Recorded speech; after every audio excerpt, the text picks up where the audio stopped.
Hello, Cancer. This is your weekly reading. It was really supposed to be on the 29th yesterday, but here we are. It's the 30th, and it might not even be up till tomorrow, so let's call this either whatever you want, April 30th or May 1st to May 7th, 2021. This card popped out, so we will not ignore it. I'm going to do a very simple and quick little reading with a card for the overview of your week, and then we're going to do a recent past, present, and near future. Just something to look at and think about for the week and see how it applies to you. Because it's a little different with these general readings. You know, they can be very accurate for some people, and for others who aren't having similar circumstances, not so much. But at the same time I say that, it is amazing how we have these collective experiences as signs in certain time frames. So there's one. Yucky poo. Don't like it at all. Yay. Wonderful card. And also a very positive card.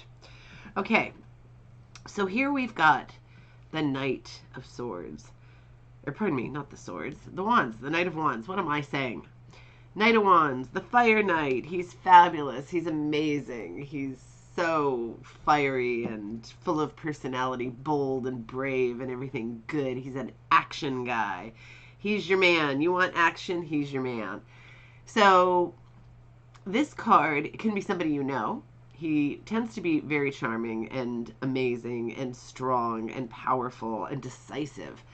And if you know somebody like this, fantastic. And if maybe it's a part of you. So if it's part of you, also fantastic. And sometimes if you're like indecisive or, you know, not being authoritative enough and not being strong enough or brave enough, and in some area you need it, in comes the Fire Knight to say, okay, I'm here to help you. Let's go. Let's do this deed, whatever it may be.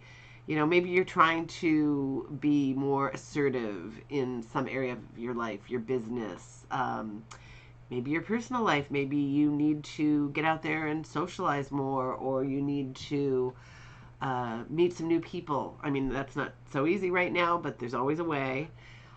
Maybe you need to have some conversations with people you already know that, you know, you're looking to do something. You're looking to start making something, and you know, talk to them about would they need this object or not. Do they know anybody who does, or do they have any suggestions for this kind of thing?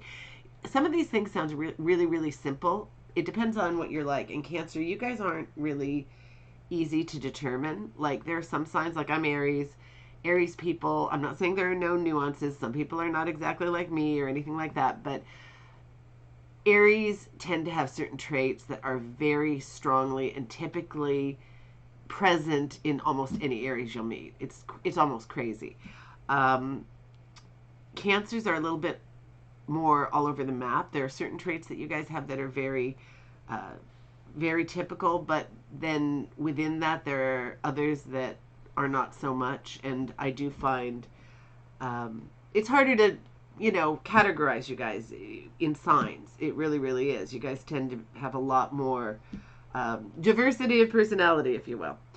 So this is a great card. Love it. This card is always negative. I mean, it's just negative because it's about thoughts. Okay, I know it looks like somebody's being murdered here. Nobody's actually being murdered, but you can feel like it with your thoughts, because we can do so much damage to ourselves with our thoughts. So this card is often a card of feeling betrayed.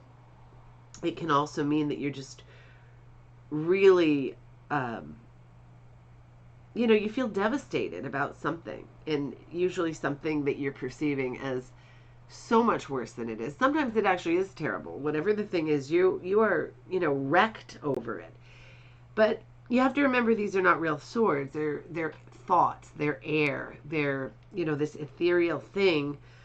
But we can make things feel like actual wounds with our thoughts. You know, we rehash things over and over, and we feel the pain as physical. So whatever this is, I hope it's not as bad as it looks. I hope it's not so devastating to you that you feel this bad, but something went down, in the past. Could be the recent past, could be something you're still carrying with you from the distant past, because sometimes it takes us a long time before we pull out those swords or put those swords down and, jump up and decide to live. But it is kind of a decision here to decide. But you will be able to, because you've got the Chariot, and the Chariot is a wonderful, powerful card. The Chariot shows you that you actually have the ability to drive your own life. You really, really, really do. Even when you feel you don't, think about the Chariot. The Chariot doesn't even have any reins, because you have the power to drive this chariot without any reins. This is all also in your mind, in your confidence level, and you really, really should be confident because you have the Chariot, and that means that you can do this. And you can. Cancer, you're a powerful person. You can absolutely do whatever it takes to make your life what you want it to be. And so this is in your present. So maybe you're coming to some realizations about how much power and energy you actually have to bring into this world. And then in the near future, we have the Death card. Now, this does not mean physical death. It can, but it doesn't this time, because this is next to the Chariot. You're not dying right now, Cancer. You are going to have a massive change, though, of some kind here. And I'm going to guess it's for the positive, because we've all kind of been in a state for quite some time that isn't that terrific. There's a lot going on in the world. There's a lot of upheaval in people's personal lives right now. Things haven't been that terrific, but things are on the mend. I think things are going to be looking up. I'm not sure what's going to happen in the world, but with you, you're going to make some changes. And I think it's because we're adapting to a lot of weirdness. I mean, we have to actually change things if we want them to change, but we're also pretty resilient and pretty good at adapting to situations. And I personally believe some of our most innovative things will come out of this. When the chips are down, we can kind of pull ourselves together and be very, very creative. So I don't know what the change exactly is going to be, but I think it will be massive and for the positive. Maybe if you were involved in something really, really bad, you're going to get out of it. And when I say bad, could mean a bad marriage, could mean a bad dating situation, could mean a bad job, could mean, you're doing something really unhealthy and you're going to get out of that situation. But the change is going to be massive and it's going to be good. I have total confidence in you. And you should have total confidence in yourself, because things are going to work out and be much better in the near future. So have a wonderful week, an amazing week, and I will talk to you soon. Take care.